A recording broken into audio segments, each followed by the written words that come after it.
Welcome to study স্টোরিয়া। আজকে আগামী যে 1 মার্চ 2026 সালে West Bengal SSC group C এর যে পরীক্ষা হতে চলেছে তার শেষ মুহূর্তের জিকে প্রস্তুতির জন্য কতগুলি সাজেস্টিভ আলোচনা আজকে হবে।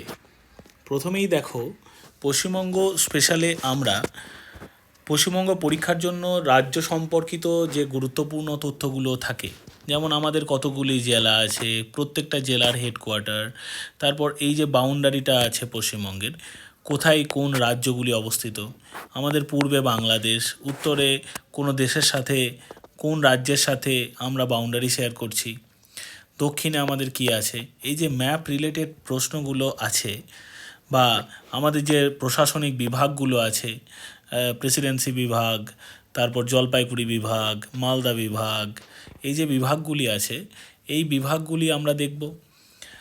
এই পশ্চিমবঙ্গ স্পেশাল থেকে অনেকগুলো জিকে কোশ্চেন তোমরা এক্সপেক্ট করতে পারো। ভৌগোলিক তথ্য, আমাদের যে পশ্চিমবঙ্গের সাথে 5টি রাজ্য, 3টি দেশের সীমানা রয়েছে, সেই রাজ্যগুলির নাম, কোন কোন রাজ্যটার সীমানা আমাদের সাথে বেশি রয়েছে, এগুলো। তারপর আমাদের যে নদ নদীগুলো আছে, যেমন গঙ্গা প্রধান নদী, উত্তরবঙ্গের তিস্তা ত্রাসের নদী, তোরসা, এবং দক্ষিণবঙ্গের দামোদর, যেটি বাংলার দুঃখ। যদিও এটা এখন নিয়ন্ত্রিত, তবুও এখনও পর্যন্ত নামটা রয়ে গেছে, মানে তালপুকুরের নামটা রয়ে গেছে, তাল গাছ আর নেই, সেরকম আর কি। তারপর জাতীয় উদ্যান সুন্দরবন, ইউনেস্কো সাইট জলদাপাড়া, তারপর আমাদের বীরভূম জেলার যে বিশ্বভারতীর ইউনেস্কো হেরিটেজ, সেইটা। গন্ডারের জন্য বিখ্যাত কোথায়, জলদাপাড়া, নেওড়া ভ্যালি, বক্সা ব্যাঘ্র প্রকল্প, আমাদের যে ন্যাশনাল পার্কগুলো আছে, ওয়াইল্ড লাইফ স্যাংচুয়ারি আছে, এই ভৌগোলিক তথ্যগুলো আমাদেরকে জেনে রাখতে হবে। তাহলে আমরা এই ভূগোল থেকে পশ্চিমবঙ্গ রিলেটেড যে কোশ্চেনগুলো থাকে সেগুলোকে ট্যাকল করতে পারবো। সরকারি প্রকল্প, আমি বলছি the most important part of GK is the schemes of government of West Bengal. সামনেই ভোট আসছে, তোমাদেরকে প্রকল্পগুলোকে পড়তেই হবে।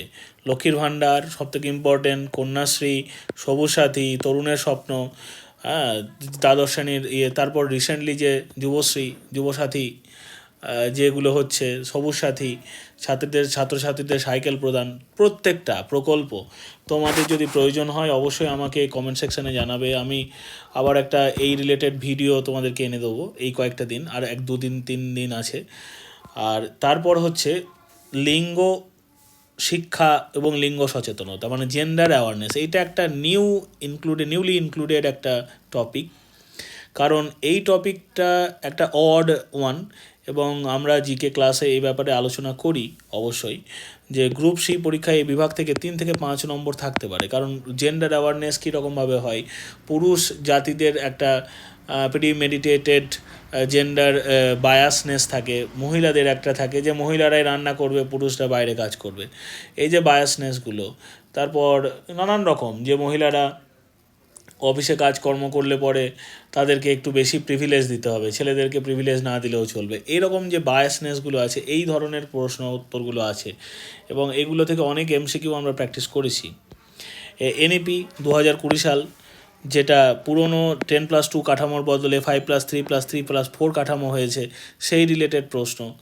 সে কস্তুরী রঙ্গন কমিটি, মাতৃভাষা শিক্ষার ওপর গুরুত্ব প্রদান, এমএইচআরডির নাম পরিবর্তন করে মিনিস্ট্রি অফ এডুকেশন করা হয়েছে, এই রিলেটেড যে এনইপি রিলেটেড যে প্রশ্নগুলো, এগুলো একটু দেখে নেবে। এরপর আছে লিঙ্গ সচেতনতা এবং আইন, তার রিলেটেড যে আইনগুলো, তার মধ্যে পক্সো অ্যাক্ট, পশ অ্যাক্ট, আরটি অ্যাক্ট 2009, এই যে শিক্ষা রিলেটেড একটা অবৈতনিক বাধ্যতামূলক শিক্ষা দিতে হবে 6 থেকে 14 বছর বয়সের শিশুদের, এই যে এই ধরনের প্রশ্নগুলো তোমরা করবে। অবশ্যই আমি বারবার বলছি, তোমরা যারা আমাকে পার্সোনালি চেনো তারা, এবং যারা চেনো না তারাও আমাকে এই নাম্বারে আমাকে কোয়ারি করতে পারো। আমি তোমাদের যা যা মানে জিকে রিলেটেড হেল্প লাগবে সেগুলো আমি তোমাদেরকে হোয়াটসঅ্যাপের মাধ্যমে করে নিতে পারবো। এটা হোয়াটসঅ্যাপ করবে, হ্যাঁ। নেক্সট, ইতিহাস এবং সংবিধান। ইতিহাস, বাংলার ভূমিকা, বাংলাতে যে ইতিহাস মানে 1905 সালে বঙ্গভঙ্গ থেকে শুরু করে অনুশীলন সমিতি, মাস্টারদা সূর্য সেনের চট্টগ্রাম অস্ত্রাগার লুণ্ঠন, সুভাষচন্দ্র বসুর অবদান, বিশেষ করে আইএনএ তার অ্যাক্টিভিটিগুলো, আমাদের যে সভা সমিতিগুলো বানানো হয়েছিল, অনুশীলন সমিতি, যুগান্তর সমিতি, সেগুলো, নানান ষড়যন্ত্র মামলা, তারপর চরমপন্থী নরমপন্থী বিভাজন হওয়ার পর বাংলায় যে চূড়ান্ত চরমপন্থী ভাবধারার বিকাশ সাধন হয়েছিল সেইগুলো, মানে বিশেষ করে ইতিহাসটা মেনলি দেখবে এনসিয়েন্ট এবং মিডিয়াভেল ছেড়ে দিয়ে মডার্ন ইতিহাসটা আগে দেখবে, তারপর মিডিয়াভেলের কিছু দেখবে। মিডিয়াভেলের মেনলি দেখবে বিভিন্ন লেখকের লেখা এবং বিভিন্ন শাসকের বিভিন্ন প্রকল্প, যেমন রেশন ব্যবস্থা কে চালু করেছিলেন, বা দাগ এবং হুলিয়া প্রথাকে প্রবর্তন করেছিলেন, বা মনসবদারি কে চালু করেছিলেন, এই রকম ধরনের প্রশ্ন। খুব বেশি ডিটেল দরকার নেই। এনসিয়েন্ট হিস্ট্রিতে আমরা মানে যে এনসিয়েন্ট হিস্ট্রিতে আমরা যে জায়গাটা দেখব, মানে আমাদের যে এই হরপ্পা সভ্যতা, হরপ্পা মহেঞ্জোদারো এবং বৈদিক সভ্যতা, আর ভক্তি আন্দোলন যে প্রথমে হয়েছিল, যেটা মানে জৈন প্রতিবাদী ধর্ম আন্দোলন, যেটা জৈন এবং বৌদ্ধদের উত্থান, গৌতম বুদ্ধ রিলেটেড প্রশ্ন, এগুলো একটু দেখে নেবে। আর সংবিধানের সব থেকে ইম্পর্টেন্ট যেটা 12 থেকে 35 নম্বর ধারা, প্রত্যেকটা ধারা তোমাদের মনে রাখতে হবে, মৌলিক কর্তব্য মনে রাখতে হবে। আমাদের যে অ্যামেন্ডমেন্ট অ্যাক্ট যে যতগুলো অ্যামেন্ডমেন্ট হয়েছে তার মধ্যে কিছু ইম্পর্ট্যান্ট অ্যামেন্ডমেন্ট আছে, যেমন 42তম অ্যামেন্ডমেন্ট অ্যাক্ট, 44তম অ্যামেন্ডমেন্ট অ্যাক্ট, 86তম অ্যামেন্ডমেন্ট অ্যাক্ট, 61তম অ্যামেন্ডমেন্ট অ্যাক্ট। এই অ্যামেন্ডমেন্ট অ্যাক্টগুলো আমাদেরকে দেখে নিতে হবে। বর্তমানে প্রত্যেকটা রাজ্যের মুখ্যমন্ত্রী এবং রাজ্যপালের নাম দেখবে। বর্তমানে আমাদের সিভি আনন্দ বোস আছে, 2026 আপডেট অনুযায়ী চেক করে নেবে এই ব্যাপারগুলো। আশা করি আমি তোমাদেরকে বিষয়গুলোকে ক্লিয়ার করতে পারছি। যদি আমার কথা বলা স্পিড হয় বা তোমাদের বুঝতে অসুবিধা হয়, অবশ্যই আমাকে জানাবে কমেন্ট সেকশনে। এরপর বিজ্ঞান এবং পরিবেশ। বিজ্ঞান এবং পরিবেশের মধ্যে বিজ্ঞান তো বিরাট বড় একটা মানে সাবজেক্ট, তাই ভিটামিনটা সবথেকে প্রথম দেখবে, কোন ভিটামিনের অভাবে কী রোগ হয়।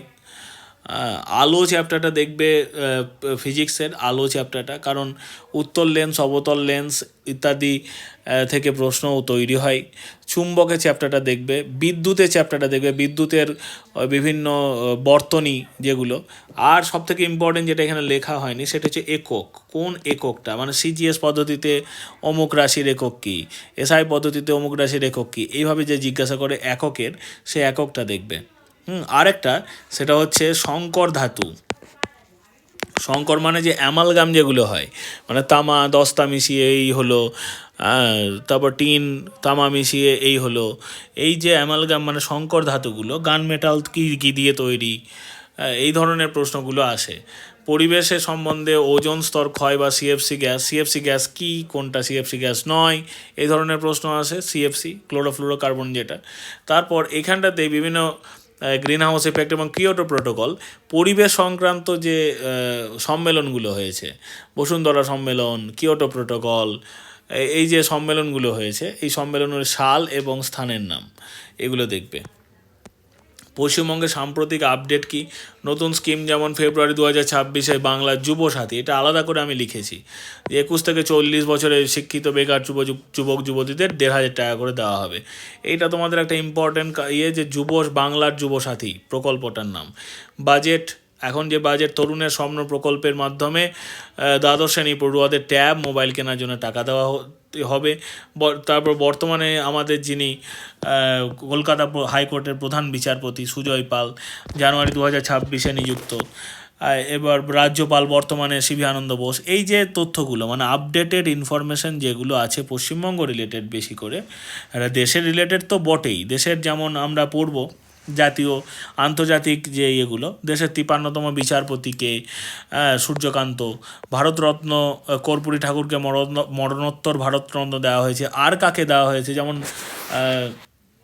MS স্বামীনাথনকে দেওয়া হয়েছে, তারপর লালকৃষ্ণ আদবানিকে দেওয়া হয়েছে। এই যে তথ্যগুলো আমাদেরকে মনে রাখতে হবে, কতজন ভারতরত্ন পেল, কতজন প্রথম ভারতরত্ন কে পেয়েছিলেন, এখন কতজন ভারতরত্ন টোটাল দেওয়া হয়েছে, এখন যে পদ্মশ্রী, পদ্মভূষণ, পদ্মবিভূষণ পুরস্কার রিসেন্টলি ঘোষণা হয়েছে এটাও দিতে পারো, বঙ্গভূষণ, বঙ্গবিভূষণ রিসেন্টলি ঘোষণা হয়েছে এটাও দিতে পারে, আয়কর কাঠামোতে কোনো পরিবর্তন করা হয়নি, হ্যাঁ, বায়োফার্মা শক্তি এবং ইন্ডিয়া সেমিকন্ডাক্টর মিশন 2.0 লঞ্চ করা হয়েছে, তাছাড়া বিদেশে টাকা পাঠানোর ক্ষেত্রে টিসিএস 5% থেকে কমিয়ে টিডিএস হবে 2% করা হয়েছে, নতুন পলিসি কী কী কেন্দ্র সরকার নতুন পলিসিগুলো এনেছে, এই যে ডেটাগুলো আমাদেরকে দেখতে হবে। আর last but not the least যেটা আমরা বলবো সেটা হচ্ছে খেলাধুলা। এমন কোনো পরীক্ষার কারেন্ট অ্যাফেয়ার্স আসে না যেখানে খেলাধুলোকে বাদ দেওয়া হয়। চ্যাম্পিয়ন্স ট্রফি কে জিতেছে, ওয়ার্ল্ড কাপ T20 যেটা 26-এর বড় চ্যালেঞ্জ, কোথায় হবে, কি হচ্ছে, কে ইয়েতে আছে, মানে কে হোস্ট আছে, কোন দেশ বাদ পড়েছে, তোমরা জানো বাংলাদেশ বাদ পড়েছে। হ্যাঁ, বাপটা ভারতীয় ধর্মেন্দ্রকে ইন মেমোরিয়াম শ্রদ্ধা জানানো হয়েছে। যে পুরস্কার যেগুলো, অস্কার কে জিতেছেন, নোবেল কে জিতেছেন, লাস্ট ইয়ারে নোবেল কে পেয়েছেন 2025 সালে, কে কে কোন বিভাগে নোবেল পেয়েছেন, অস্কার কোন বিভাগে কোন সিনেমাতে অস্কার পেয়েছে, গ্র্যামি অ্যাওয়ার্ড কে পেয়েছে, গোল্ডেন পিকক কে পেয়েছে, ফিল্মফেয়ার অ্যাওয়ার্ড কে পেয়েছে, এই যে ধরনের প্রশ্নগুলো তোমরা লাস্ট মিনিটে দেখে নিতে পারো। পরিবেশের পুরস্কার অন্ধ্রপ্রদেশের বিশাখাপট্টনম জলবায়ু পরিবর্তনের মোকাবিলার জন্য ব্লুমবার্গ ফিলান্থ্রপিস থেকে $1 মিলিয়ন ডলারের পুরস্কার জিতেছে, এটাও একটা ইম্পর্ট্যান্ট তথ্য। তাহলে এই ধরনের প্রশ্নগুলো আমরা ট্যাকেল করব এই কয়েকটা দিন, আর বেশি কিছু ছড়াবো না। আমি যে ধরনের প্রশ্নগুলো তোমাদেরকে বললাম এইগুলো তোমরা দেখো, প্র্যাকটিস করো, বারবার রিভিশন করো, তাহলেই আগামী পরীক্ষাটা তোমাদের ভালো হবে। আগামীর জন্য শুভেচ্ছা রইল। আমি আবার চেষ্টা করছি যে আরও কিছু তথ্য তোমাদেরকে দেওয়ার। এই ভিডিওতে এতক্ষণেই থাকুক। Thank you for watching. যদি তোমাদের প্রয়োজন হয় আবার একটা ভিডিও আমি বানিয়ে দেবো, আমাকে কমেন্ট সেকশানে জানিও। ধন্যবাদ।